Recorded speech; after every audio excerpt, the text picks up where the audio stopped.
My name is Jon Kel. I am creative director of Be Eccentric, and welcome to today's workshop, using poetry as a communication tool. So, first slide. Come explore the art of poetry and learn how to use it to help aid in the art of communication. This workshop will focus on writing a poem that states exactly what you want to say, with beautiful but simple language that encourages dialogue, comprehension, and the various types of communication. Now, we all know communication as the exchanging of information. And we do that in so many different ways, verbally, non-verbally, a lot of people online through text and many ways, right? Art is the expression of creative skill and imagination. So when we combine these two things, poetry is the perfect art form to stimulate communication because it provokes the recipient to view from different perspectives. So we kind of know when you go to an art exhibit and you're standing there looking at this piece on the wall and you're saying, stripes, polka dots, or whatever is on the canvas, and you're trying to interpret that. It can stimulate thought. It stimulates conversation, especially when the person next to you says, oh, polka dots means this. And that's when you say, oh, I didn't see it that way. And that's why combining these two things makes the perfect relationship. So, next slide. Step one, develop a framing question. Now, the framing question helps guide your conversation. This is a way to have an open dialogue that establishes healthy communication. Now, you want to come up with a framing question that is thought-provoking. Nothing like, what's your favorite color?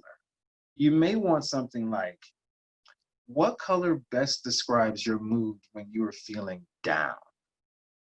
Now we start to dig a little deeper into this whole color thing and why you wear black and whatever, you know what I mean? A framing question. So in this step, you don't want to, especially if you are used to writing poetry, you don't want to just start, oh, I'm going to write this poem about this. Come up with the question. What is your intent? Are you trying to make a social change? Are you trying to express something? Or, what's your motivation behind this, right? So I got a couple of example framing questions. So, what is the value of a Black life in America? It's already, it's kind of thought-provoking, right? How do you feel about police shootings? What can be done to address racism? So all of these example questions I have here are kind of in the same area. So you'll see later how I use these examples to write a piece. Next slide. Step two, simply tell the story. Don't get caught up with any of the poetic stuff. I mean, this step is supposed to be simple, right? No frills, no poetry, just say what comes to mind when you think about the framing question, right? So you may choose to make a list of experiences or feelings, like bullet pointed down, right? Or you may even want to speak on a specific encounter, a certain moment in your life that obviously relates to that framing question. This is this is supposed to be the easy part, but like I said, for those who are experienced writers, we want to dive right into the story, and I'm gonna take the arc this way and the climax this way. Just simply tell the story. Don't worry, get so caught up with metaphors and similes and rhythm and all of that. Just simply tell the story. That's it. Next slide.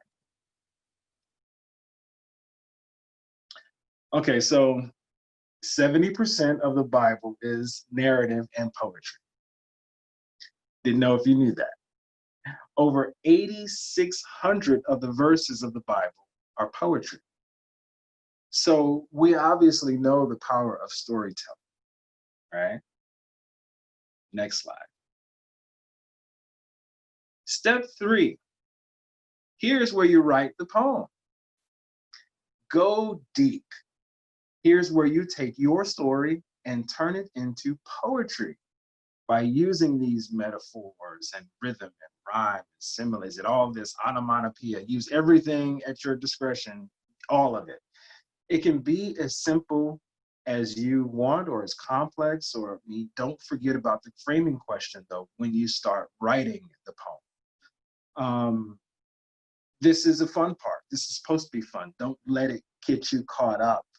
A lot of times I get caught up in this place, and I'm like, oh, what rhymes with this? And oh, I've said that too many times. How do I say it in a different way? Right? So, but you'll have fun in this part. Next slide. So I invite you to watch a spoken word piece to see how I address that framing question in the beginning. This piece is called Cost of Living.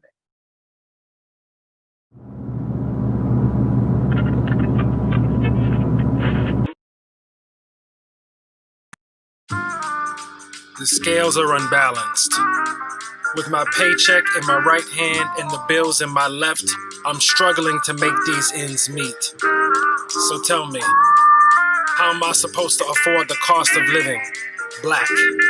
My ATM card says insufficient, and no monetary denominations will be accepted.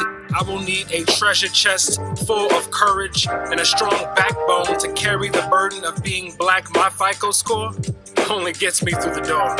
The darker percentage of my pigmentation will get the annual death rate raised, while my people take more losses and they get more gains. Whoever signed the Emancipation Proclamation must have had their other hand behind their back with their fingers crossed, because slavery never ended. The overseers live on Capitol Hill, where the plantation is still a White House. You can't buy freedom with a money tree covered in the blood of our ancestors. That's why Lady Justice wears a blindfold, so she can't see the horror anymore, because when a black life is taken, even the Reaper weeps. I once heard an investor say that he had to liquefy some assets in order to increase his profit margins. I later found out that he was really a cop, and I was just another one of his assets. I mean, the closest thing to a free vacation is killing a black man and getting paid administrative leave. What kind of mind does it take to believe that one life has more value than another based on color? I could have $1 million green in the bank and my accounts would still be in the red because of all the bloodshed. How am I supposed to celebrate my wealth when there are blacks being laid off and fired on? Hoods raised in memory of Trayvon Martin. Hoods raised, showing their true faces. Hoods raised, blocking the view of police dashboard cams. This seems just as unbelievable as one of those pyramid scams, yet we buy into it anyway. More funeral homes than schools in the hood. This is not the future I want to invest in. Maybe it was just a reflection, but in the right light, the Trump Towers look just like a burning cross. Who are the beneficiaries to this policy? My 40 acres and a mule has tripled in value, and I still haven't gotten a return on my investment, but I've been blessed with some things that money can't buy, like hope, faith, and resiliency. Because even if I'm not, some of the best things in life are still free.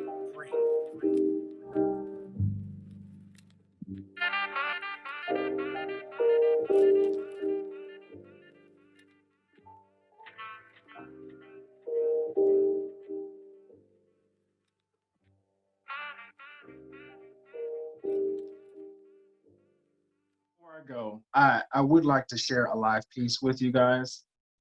This piece was the hardest piece I've ever written in my life. And I've been writing since 7. So this is an example of the healing powers that come from this writing and this discovery that we do. And when you are ready to go to the next level and share that with others, then we know the reach that it can have outside of just the healing that it does for you as an individual. This piece is called Hard to Swallow.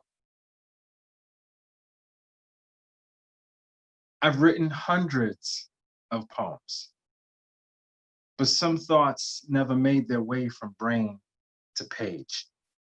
It's like the signals weren't making contact with the nerves in my right hand.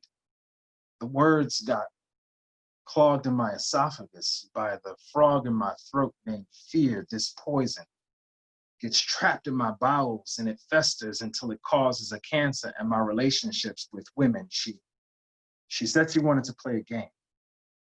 And since I was 12, I figured this is what preteens do, but she was 16 and I wasn't used to the way she played doctor. I tried to tell her my heartbeat wasn't down there, but she said she needed surgery. She made me put my scalpel up against her skin and push until I felt it penetrate. I saw blood, I yelled for help, but it wasn't enough to make her stop. I think I wanted to make her stop, but I was so confused.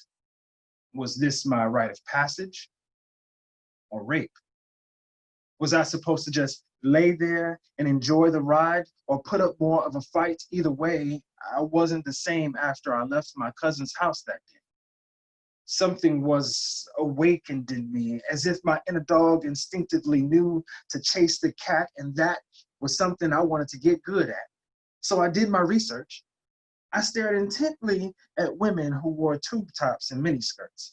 I learned all there was to know about bra sizes from the Sears catalog. I could spot a 36C from 5 blocks away, and of course, I had to turn on the music that was molding my generation. Because the only thing that's missing from rap culture is the E after the P. Shake them things, baby. Shake them things, baby. Take it off. I had no idea I was being programmed.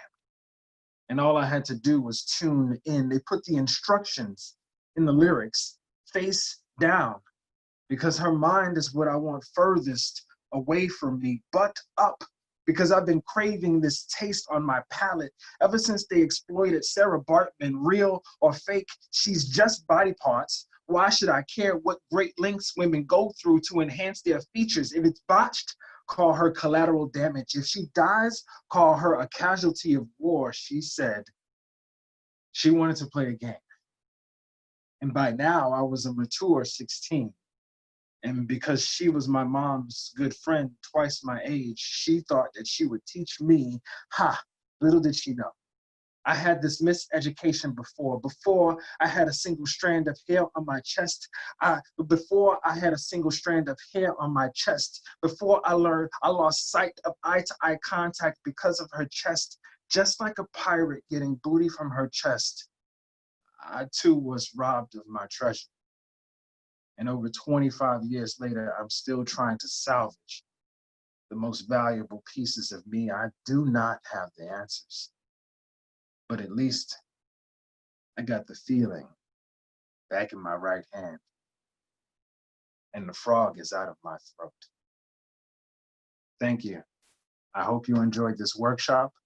And for more information, my contact information is on the slide. Take care.